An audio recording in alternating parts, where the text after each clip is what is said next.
Bismillahirrahmanirrahim. Assalamu alaikum viewers. This is Ayat Zohar Law Foundation channel. Viewers, today we are going to learn another section of Pakistan Penal Code 1860. The section number is 71 and the title of that section is Punishments of Offences, made up of several offences. के जो 71 section है वो क्या कहता है कि जो limit है पनिशमेंट की, तब जब सेवरल ऑफेंसेस हो जाएं कमिट किसी भी बंदे से, तो उसके ऊपर पनिशमेंट की लिमिट क्या होगी, या ऐसा हम इसको कह सकते हैं कि जो सेवरल ऑफेंसेस कमिटेड हुए हैं, या उसमें सीधी सीधी बात इसमें ये है कि जो पनिशमेंट है किसी भी ऑफेंस की, उसके ऊपर कितनी लिमिट होगी, फिर वो एक हो एक से ज़्यादा हो।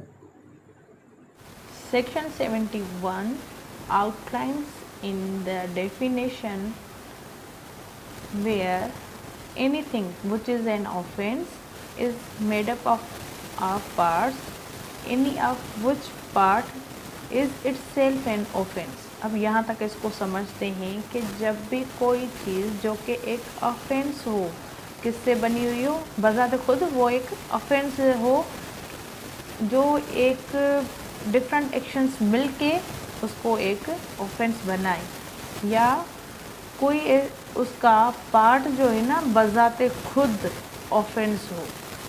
अब यहाँ तक हमने समझा कि कोई ऐसी चीज़ जो डिफरेंट पार्ट से बनी हुई हो वो खुद ऑफेंस बन जाए, मतलब बजाते खुद एक ऑफेंस ज़ाहिर हो, या फिर उन चीज़ों में से जो उसके पार्ट्स हैं उनमें से कोई एक पार्ट भी क्या हो, ऑफेंस हो। Now proceed further. The offender shall not be punished with the punishment of more than one of such his offences unless it be so expressly provided। जो ऑफेंडर है वो उसको पनिशमेंट नहीं होगी, सज़ा उसको नहीं होगी जो उसने ऑफेंस किया है एक से ज़्यादा एक्ट करके, जब तक उसके लिए कोई एक्सप्रेसली प्रोवाइडेड चीज़ ना हो।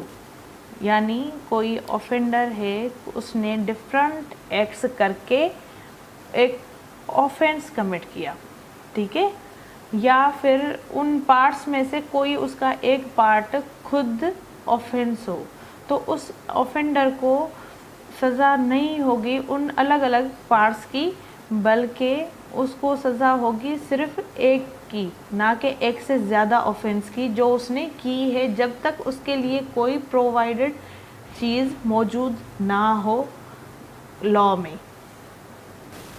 Further section outline where anything is an offense falling within two or more separate definitions of any law in force for the time being, by which offense are defined or punished, or where several acts of which one or more than one would by itself or themselves constitute an offense, constitute when committed a different offense।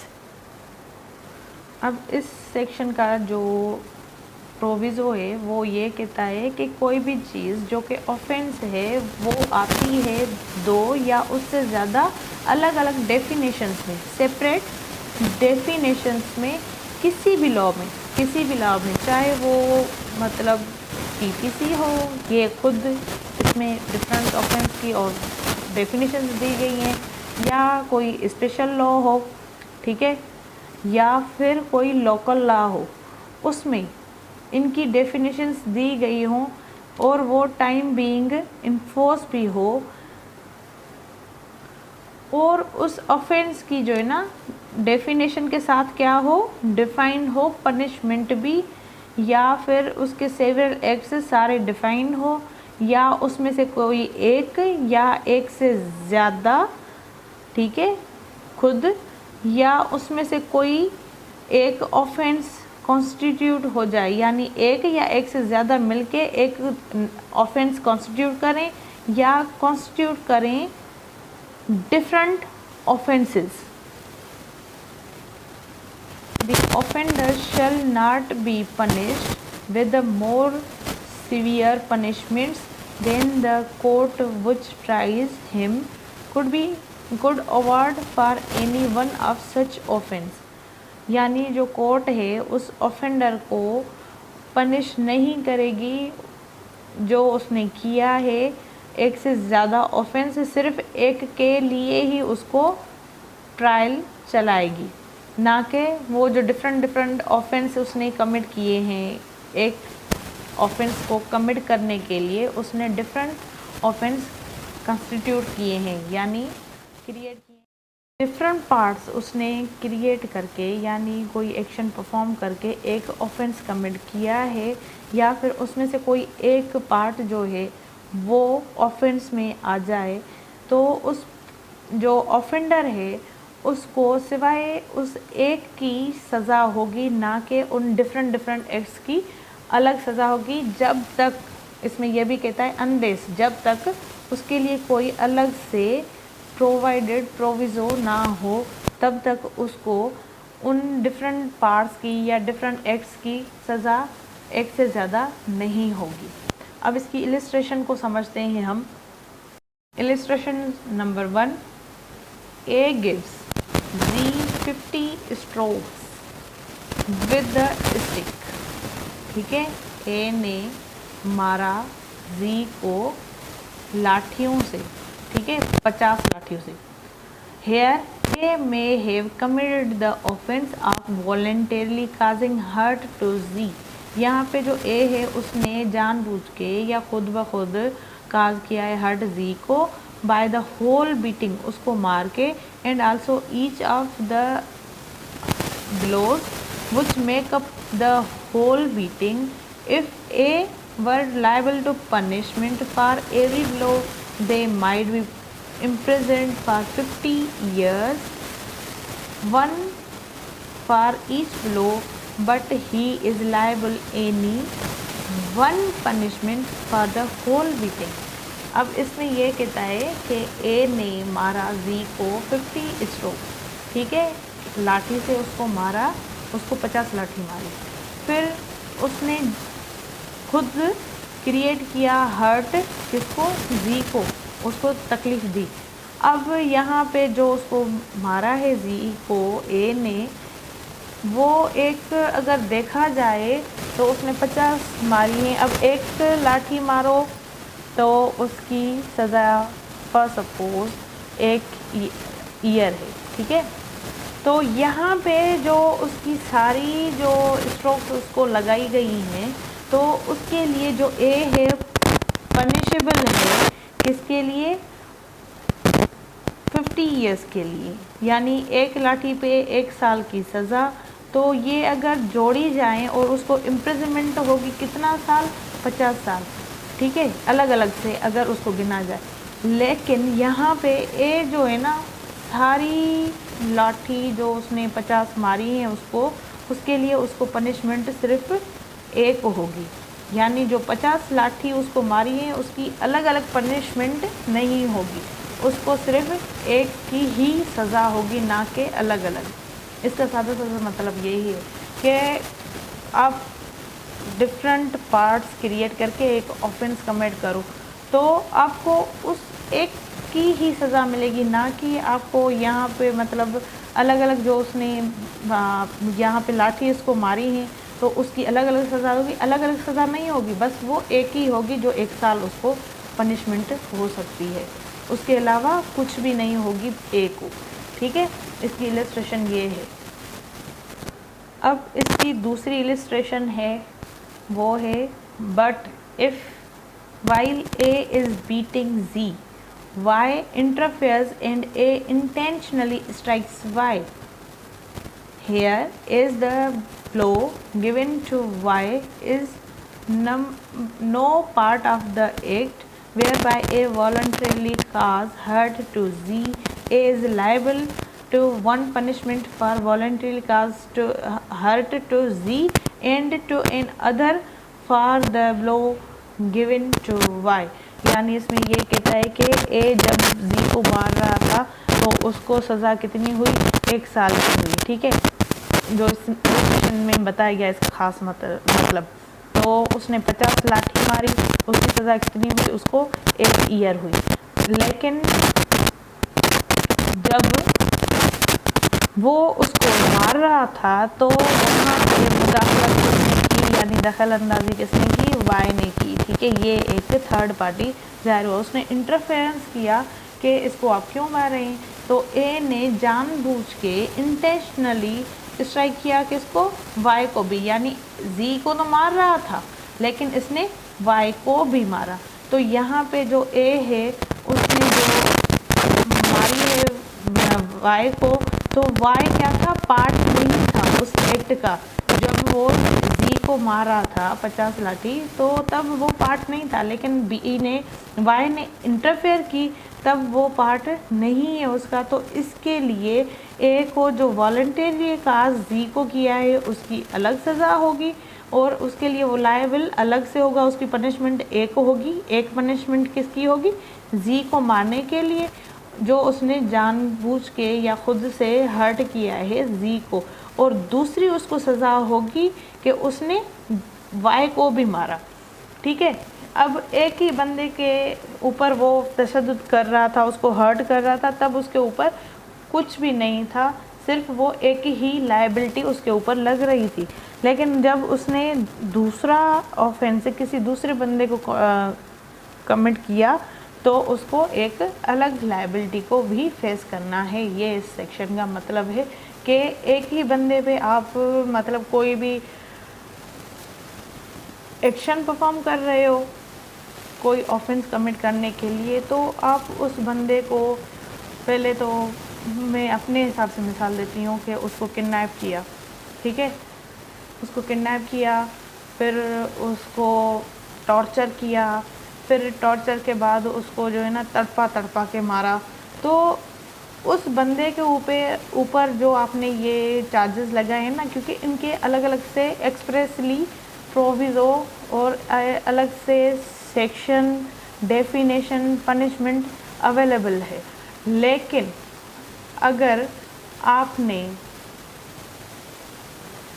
किसी बंदे को, ये आपका intention है कि आपने उसको मारना ही है, ठीक है, तो मारने के लिए आपने डिफरेंट उसको धक्के मुक्के घूंसे लाते मारी जिसकी वजह से उसकी डेथ हो गई। अब उसको कहीं पे चोट आई है हाथ पे तो वो अलग से हाथ पे गिनी नहीं जाएगी।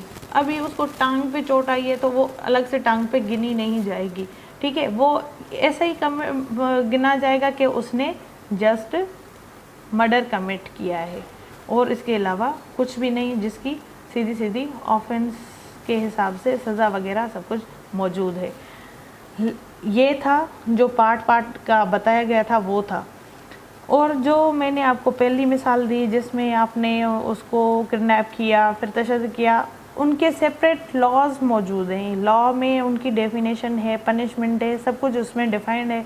तो ये एक अलग है, उनकी पनिशमेंट उन हिसाब से ही होगी, यानी ये एक लिमिट क्रिएट की गई है किसी भी ऑफेंडर को पनिशमेंट देने के लिए जब वो एक से ज़्यादा ऑफेंसेस कमिट करता है एक ही इंसान के साथ, या उसमें कुछ उसका पार्ट होता है या उस पार्ट में भी एक पार्ट बजाते खुद ऑफेंस होता है।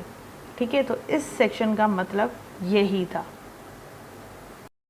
Now section 72 of Pakistan Penal Code, the title of that section is punishment of person guilty of one of the several of offences, the judgment stating that it is doubtful of which। अब इसके title में ही कहता है कि punishment उस person को जो कि क्या हुआ है, गिल्टी पाया गया है, पर्सन गिल्टी पाया गया है एक ऑफेंस के तहत जिसमें उसने एक से ज़्यादा ऑफेंसेस कमिट किए हैं, यानी वो कसूरवार पाया गया है एक से ज़्यादा ऑफेंसेस के लिए। तो जब जजमेंट आएगी, जजमेंट देने के टाइम उसको सज़ा देनी होगी जिसमें वो चीज़ें डाउटफुल है कि इसको अलग अलग ऑफेंसेस की, जो ये अलग अलग ऑफेंसेस है, इसमें टोटल इसको सज़ा कितनी दी जाएगी। तो ये सेक्शन इस बारे में बताता है। Now the definition of that section is in all cases in which judgment is given that a person is guilty of one of several offences specified in the judgment, but that it is doubtful of which of those offences he is guilty, the offender shall be punished for the offense for which the lowest punishment is provided if the same punishment is not provided for all। अब इसकी definition में कहता है कि हर उस case में जिसमें judgement दी जाती है उस पर्सन को जो कि गिल्टी पाया गया है एक सिविल ऑफेंसेस में जो स्पेसिफाइड हैं जजमेंट में, ठीक है, बट वो डाउटफुल हैं कि इनमें से कौन सा ऑफेंस इस बंदे ने किया है और कौन सा नहीं किया। यहाँ पे कोर्ट जो है ना डाउटफुल है कि इस बंदे से कौन सा ऑफेंस हुआ है कौन सा नहीं है, क्योंकि यहाँ पे एक सीरीज अफेक्ट है ना, उसके लिए सिविल ऑफेंसेस हैं। तो उस ऑफेंडर को जो है ना पनिशमेंट दी जाएगी कोर्ट की तरफ से जो कि लोएस्ट होगी पनिशमेंट, ठीक है, या जब भी सेम पनिशमेंट प्रोवाइडेड नहीं होगी उन सारों की। फॉर सपोज एक बंदा है जिसने चोरी कमिट की और उसके साथ उसने उन घर वालों को, किसी घर में घुसा, उसने चोरी की, फिर उन घर के जो मालकान हैं उन पे तशद्दुद किया, फिर सामान भी मतलब वहाँ से तोड़ फोड़ की, लेकिन मौके पर पुलिस आ गई, उसको पकड़ लिया। तो इस बंदे को अब यहाँ पे क्या हुआ, सिविल ऑफेंसेस है, घर में घुसा, ट्रेसपास है, ये अलग, और इसने चोरी का इरादा किया, की नहीं या की अटेम्प्ट की, लेकिन इसका इरादा था, तो इसको उसकी अलग सज़ा होगी।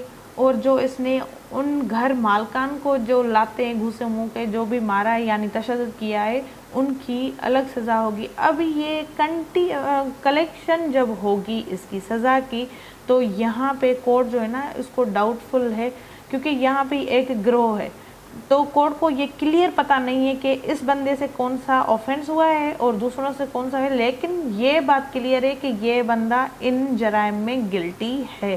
तो कोर्ट क्या करेगी, उसको उन सारी सज़ाओं को देखते हुए उसको लोएस्ट सज़ा देगी। फॉर सपोज इन सारों को मिला के,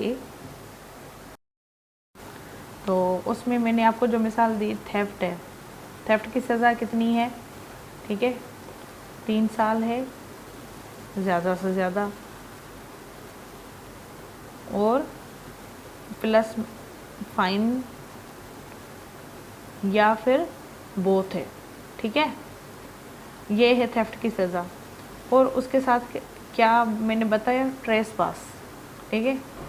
अब ट्रेसपास की सज़ा कितनी है, अप टू 1 ईयर, ठीक है, 1 ईयर।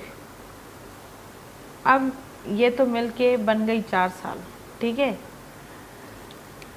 और इसके साथ जो उसने बंदे ने उन घर मालकान के ऊपर तशद्दुद किया, उनको मारा पीटा, तो वो कैलकुलेशन जब लगाएंगे तो ये कोई बन जाएगी ज़्यादा से ज़्यादा 12-13 साल। तो कोर्ट क्या करेगी, यहाँ पे जो ये ज़्यादा बंदे थे, 1 था, 2 थे, 4 थे, जितने भी थे, तो कोर्ट को ये डाउट है कि इस बंदे ने जो गिल्टी पाया गया है इन तीनों वारदातों में, वारदात 1 है लेकिन उसमें जो ऑफेंस है वो 3 है, तो इन तीनों के लिए ये पर्टिकुलरली कितना कसूरवार है, तो कोर्ट उसको कम से कम उसको सज़ा सुनाएगी, ना कि एग्जैक्ट यही सज़ा सुनाएगी जो इसमें बताई गई है कि ट्रेसपास की इतनी है और थेफ्ट की इतनी है, फिर जो इसने उनके ऊपर तशद्दुद किया उसकी इतनी है, तो ये अलग अलग सज़ा होगी।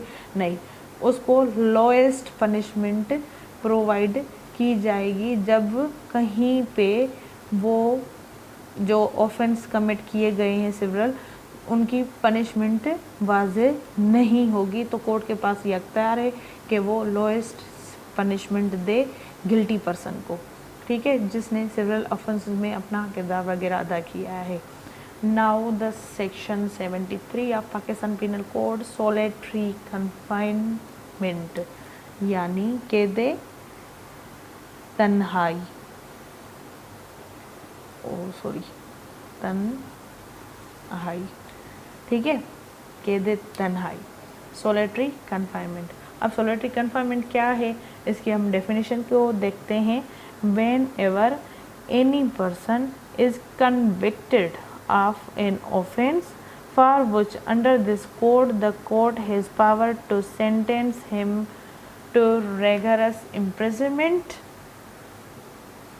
the court may by its sentence order that the offender shall be kept in solitary confinement for any portion of the imprisonment to which he is sentenced not exceed 3 months in the whole according to the following scale, is that to say।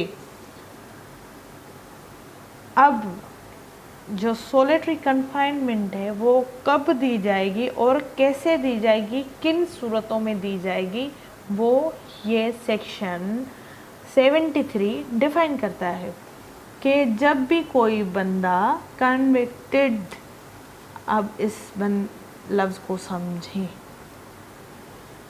जो हमारे criminal law में बंदे हैं जिसके ऊपर case होता है, उसको जब तक केस उसके ऊपर साबित नहीं हो जाता, डिफरेंस समझे, क्रिमिनल केस में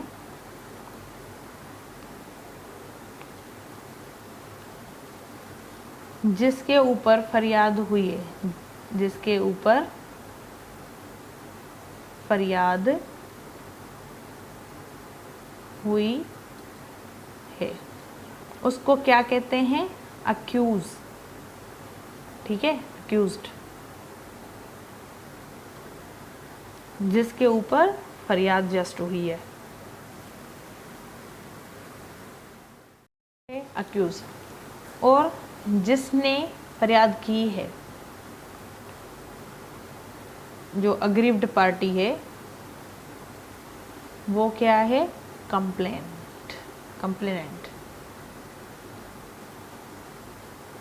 ठीक है, ये है, फरियाद हुई है, उसके ऊपर एलिगेशंस है, ठीक है, क्या है, एलिगेशंस है कि इसने ये जुर्म किया है क्योंकि इसके ऊपर फरियाद हो गई। अब इसने फरियाद की है, जब तक ये कोर्ट के इसके ऊपर जो है ना जुर्म साबित नहीं हो जाता, जुर्म साबित हुआ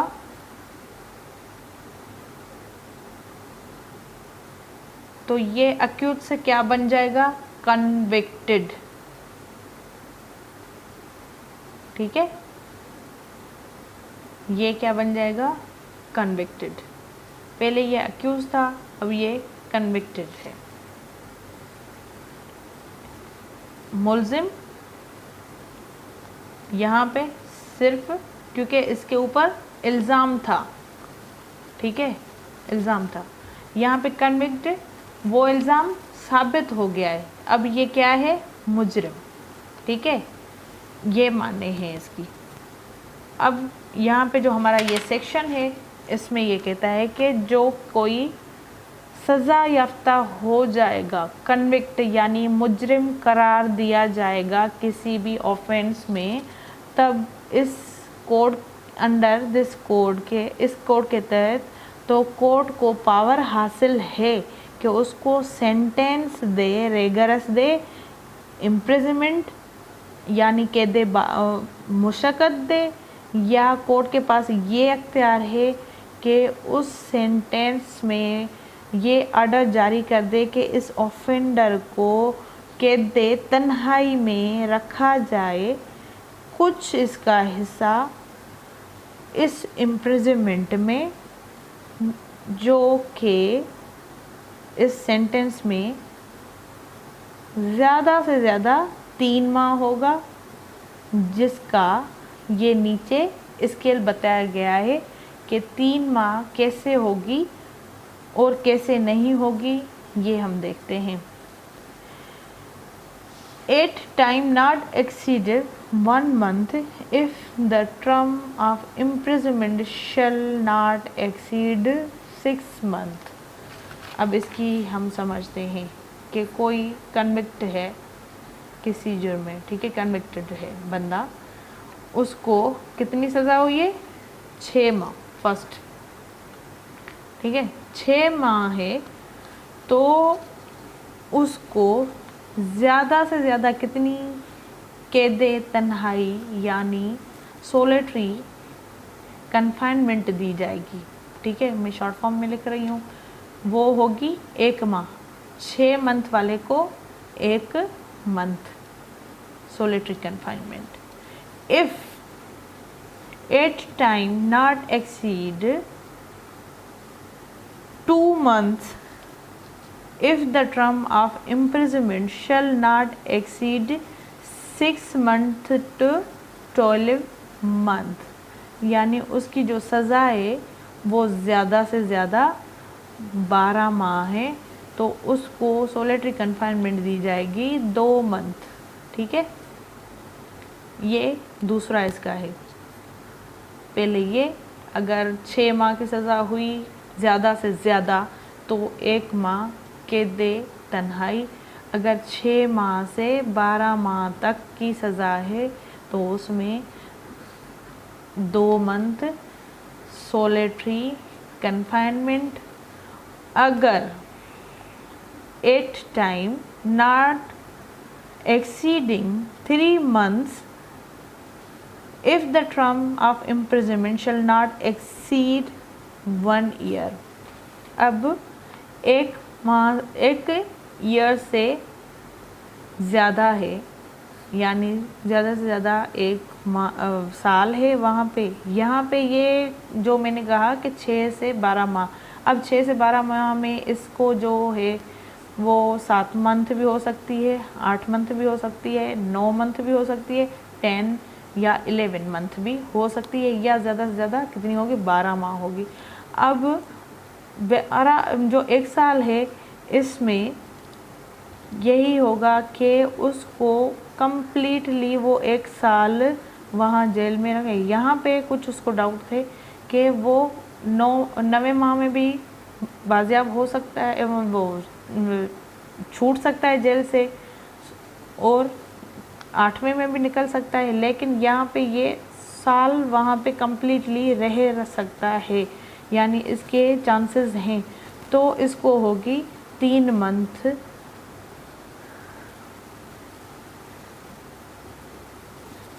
सोलिटरी कन्फाइनमेंट, ठीक है। अब ये इसका स्केल बताया गया है कि 1 साल से ज़्यादा होगी तो 3 माह और 6 से 12 माह के बीच होगी तो इसके अंदर 2 मंथ, अगर उसको ज़्यादा से ज़्यादा सज़ा ही जो है 6 माह की है तो 1 मंथ। ये था section 73 of Pakistan penal code, solitary confinement defined in that section, and it outlines also the scale how solitary confinement given to a person who is convicted of any offense with the power of court which that court use on that offender. Now we move towards in other sections, section 74 of Pakistan Penal Code, limit of solitary confinement. अब जो मैंने आपको scale define करके बताई, उस scale की जो limits हैं वो कैसे कैसे दी जाएंगी सोलिटरी कन्फाइनमेंट की सूरत में, वो इस डेफिनेशन में यानी इस सेक्शन में बताया गया है। Now the definition outlines that section in executing a sentence of solitary confinement, such confinement shall in no case exceed 14 days at a time, with intervals with the period of solitary confinement of not less duration than such periods, and when the imprisonment awarded shall exceed 3 months, the solitary confinement shall not exceed 7 days in any 1 month of the whole imprisonment awarded, with intervals between the periods of solitary confinement of not less duration than such period। अब इसमें बताता है, सीधी सीधी बात है कि solitary confinement कैसे दी जाएगी किसी भी बंदे को जो कि कन्विक्टेड पाया गया है। अब इसमें भी कुछ पैरामीटर्स हैं जिसको हमने समझना है कि जो सोलिटरी कन्फाइनमेंट है, वो जो एग्जीक्यूशन है सोलिटरी कन्फाइनमेंट की, वो ज़्यादा से ज़्यादा कितनी होगी किसी भी केस में, ठीक है, वो होगी 14 डेज़। ठीक है, जो पीछे स्केल बताया कि उसको इन्फोर्स कैसे करना है, ठीक है, वो 14 डेज़ होगी एट अ टाइम। ठीक है, एट अ टाइम। जैसे ऊपर मैंने बताया कि जो कन्विक्ट पाया गया उसको 6 माह सज़ा है, तो उसको 1 मंथ है कन्फाइनमेंट का, सोलिटरी कन्फाइनमेंट का। तो अब इसमें ज़्यादा से ज़्यादा अगर उसको सोलिटरी कन्फाइनमेंट दी जाएगी ना, वो दी जाएगी एट अ टाइम, यानी इस जो मंथ को है ना वो डिवाइड करना है 14 डेज़ में। अब इसको 1 मंथ में 14 डेज़ मिल गई, ठीक है, 6 माह सज़ा थी। फिर इसको डिफरेंट इंटरवल्स, क्योंकि इसमें बताया गया है कि इसको एट अ टाइम 14 दिन हो सकती है, फिर उसके बाद इंटरवल्स होंगे उस पीरियड में। अब ये 6 माह में इसको पहले 3 माह में इसको 14 डेज़ सोलिटरी कन्फाइनमेंट दी गई।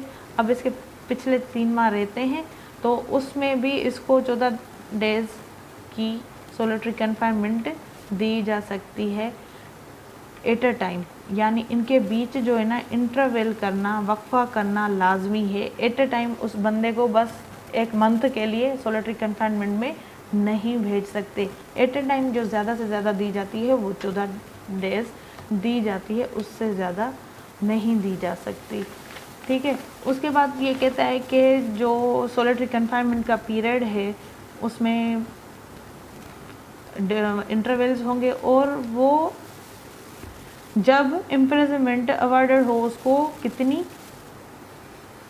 3 मंथ की सोलिटरी कन्फाइनमेंट की, तो वो ज़्यादा से ज़्यादा उसमें जो पीरियड होगी वो 7 दिन होगी इन 1 मंथ। ठीक है, 1 मंथ में अगर किसी बंदे को ये 3 माह वाली जो सोलिटरी कन्फाइनमेंट मैंने आपको बताई, तो उसको 1 मंथ में 7 दिन होगी, 3 माह वाली को ऐसे इन्फोर्स किया जाएगा।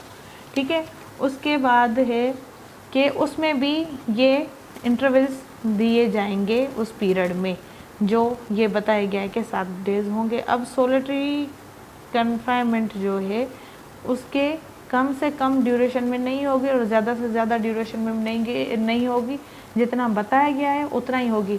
अगर 3 माह है तो उसको कन्फाइनमेंट होगी 7 डेज़। ठीक है, किसी को सोलिटरी कन्फाइनमेंट 3 माह बताई गई है, 3 मंथ्स, तो उसको 7 दिन होगी हर 1 मंथ में। ठीक है, यानी जो एक ऑफेंडर है या कन्विक्टेड बंदा है उसको सोलिटरी कन्फाइनमेंट के लिए ऐसे धकेल नहीं सकते, क्योंकि ये कैद तन्हाई है, उसमें उसका दिमागी तवाज़ुन, एक बंदा एक 4 दीवारी में रहे जहाँ पे ना रोशनी हो, ना कोई हवा हो, ना कुछ और हो, ये एक खाली काल कोठरी में बंद रहे तो उसका तवाज़ुन बिगड़ सकता है, उसकी सेहत पे असर हो सकता है। तो इसके लिए ये लिमिट्स लगाई गई हैं सोलिटरी कन्फाइनमेंट के ऊपर कि उसको इन इंटरवल्स के हिसाब से सोलिटरी कन्फाइनमेंट इम्पोज की जाएगी और इस ड्यूरेशन के हिसाब से उसको सोलिटरी कन्फाइनमेंट में रखा जाएगा। सेक्शन 74 यही बताता है। Now the section 75 of Pakistan penal code enhanced punishment for certain offender under chapter 12 or chapter 17 of the previous convictions। अब पनिशमेंट जो है, जो सज़ा बढ़ाई जा सकती है किसी भी ऑफेंडर की, सर्टेन ऑफेंडर्स की, जो कि बताई गई हैं चैप्टर 12 में एंड चैप्टर 17 में, जो उसकी पहले सज़ाएं दी गई हैं उनमें मज़ीद इजाफ़ा किया जा सकता है। Now what is chapter 12 and what is chapter 17? I mean to say the chapter related what things, what offenses। so जो चैप्टर नंबर 12 है वो रिलेट करता है offences related two coins and government stamp. ठीक है, यानी जो कॉइन्स हैं और जो गवर्नमेंट स्टैम्प्स हैं, ठीक है, यानी जो मोहरें हैं गवर्नमेंट की, उनके ऊपर ये चैप्टर 12 बताता है। और जो चैप्टर 17 है ना, वो बताता है ऑफेंस अगेंस्ट प्रॉपर्टी। ठीक है, यानी इसमें थेफ्ट आ जाता है, एक्सटॉर्शन आ जाती है, डिकेटी आ जाती है, रॉबरी आ जाती है। ठीक है, ये सारी चीज़ें आ जाती हैं, मिस एप्रोप्रिएशन ऑफ प्रॉपर्टी आ जाती है, ब्रीच ऑफ ट्रस्ट आ जाता है, चीटिंग आ जाती है।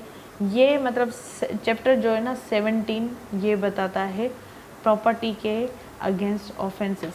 ठीक है, ये है आपका चैप्टर 17 जिसमें ये प्रॉपर्टी के अगेंस्ट जो भी ऑफेंसेस होते हैं। और जो चैप्टर 12 है उसमें छेड़खानी की गई हो कॉइन्स के साथ या स्टैम्प्स के साथ, ठीक है, गवर्नमेंट के।